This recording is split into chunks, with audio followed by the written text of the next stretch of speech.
Shabbat Shalom, everyone. Good Shabbos and good Yontif.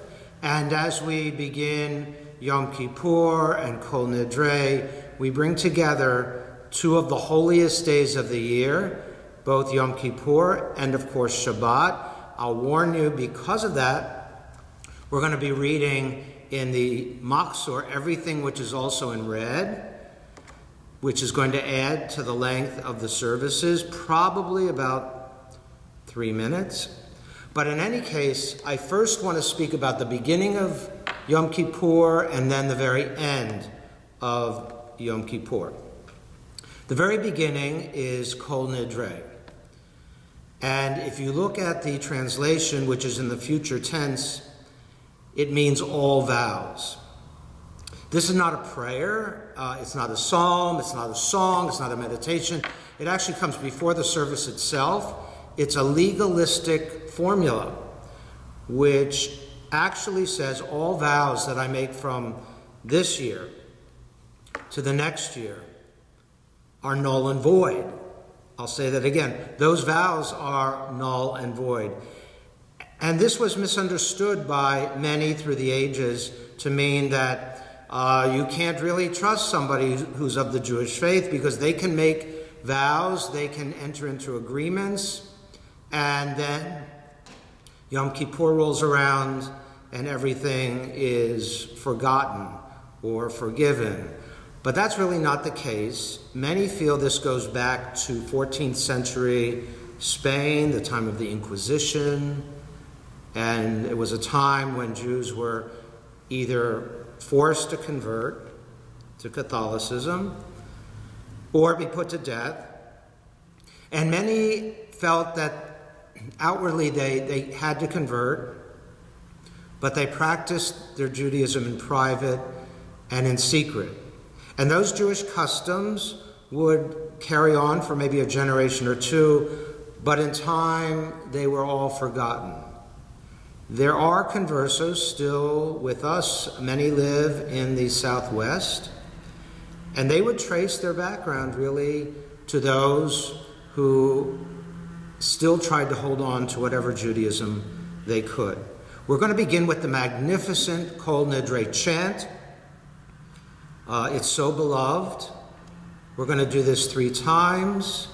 The first time is with cello, and I want to say a word about our cellist, Yoni Dreiblatt from Israel. He began his musical education at the age of 5.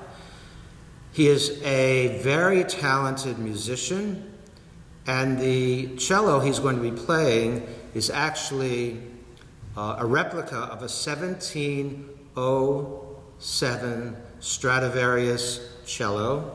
His particular cello was lovingly constructed by 60 craftspeople of great renown. So when you hear the cello, you're going to hear not only a magnificent instrument, but you're going to hear one who really brings to it his love and passion. Also, we do Kol Nidre 3 times, cello, then Kol Emanuel, then Cantor Kneel. Traditionally, you're supposed to increase the intensity of it with each rendering. And then I said we talk about the end of Yom Kippur, and that is Ne'ilah. This is when the gates begin to close. This is when it's our last chance for forgiveness.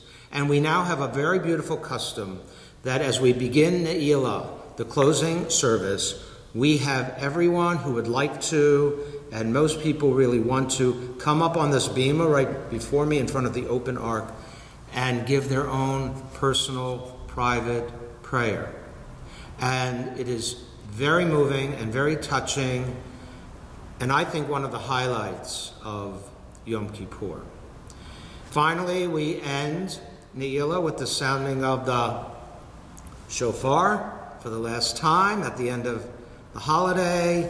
And I would point out that the shofar, as you can see, is bent. It has twists and turns. It reminds us of our lives, that life can be so unpredictable, that we really don't know what's going to happen tomorrow or the next week. All we really have is today, and to make the most of today.